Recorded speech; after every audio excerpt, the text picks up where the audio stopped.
Les amitiés des présidents.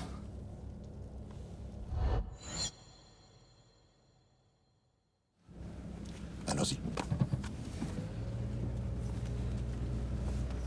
C'est la vidéo de la mission des deux chercheurs. Les deux emmerdeurs, oui. Entre nous, on peut le dire. Merci, Quentin. Et les données de cette mission? Parce qu'on sait, elles sont toujours en possession des otages, donc de leurs ravisseurs.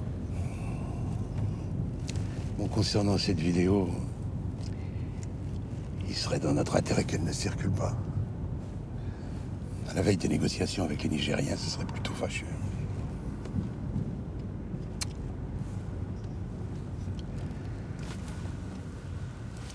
Bon, à mes amitiés au président.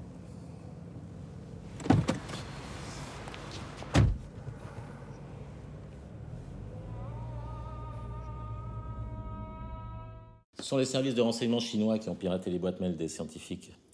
Les documents relatifs à leur mission, leurs échanges avec les rebelles Touaregs qui les ont aidés à circuler en territoire interdit, tout a été passé au crible. À coup sûr, ces documents ont été transmis aux Nigériens pour servir de prétexte à leur arrestation. Collusion avec des bandes armées.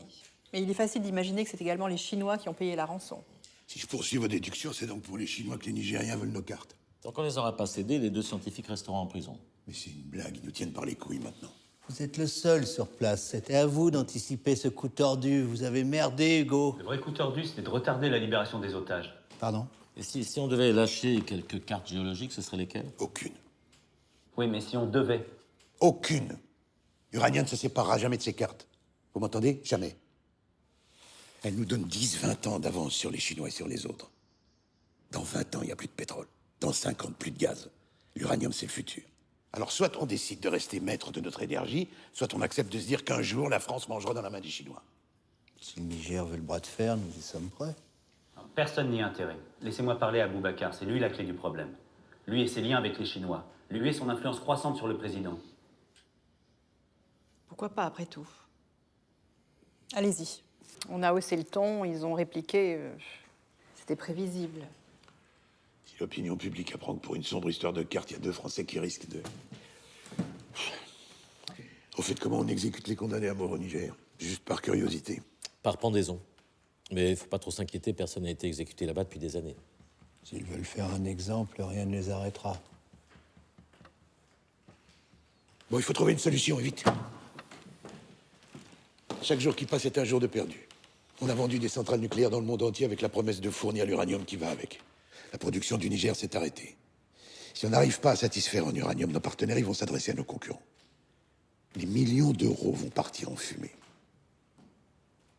Et si on s'adressait au chef des armées, le général Kassoum? Il désapprouve le jusqu'au-boutisme d'Aboubacar. Et rêve d'un destin national. Le plus cocasse, c'est que c'est la France qui l'a formé. Que serait Aboubacar sans nous? L'ambition est un torrent qui ne regarde jamais derrière soi. À sa décharge, les Chinois savent être très persuasifs. Leur seul credo, c'est le business. Ils ne perdent pas leur temps à faire de la politique. Cette situation ne peut pas durer. Général, vous êtes un ami de la France depuis toujours. Peut-être sommes-nous aujourd'hui à un tournant. Qu'est-ce que vous voulez dire? Bah, vous l'avez dit vous-même, la situation ne peut plus durer. Avec votre soutien? La France soutient toujours ses amis de longue date. Naturellement. Et cette conversation n'a jamais eu lieu.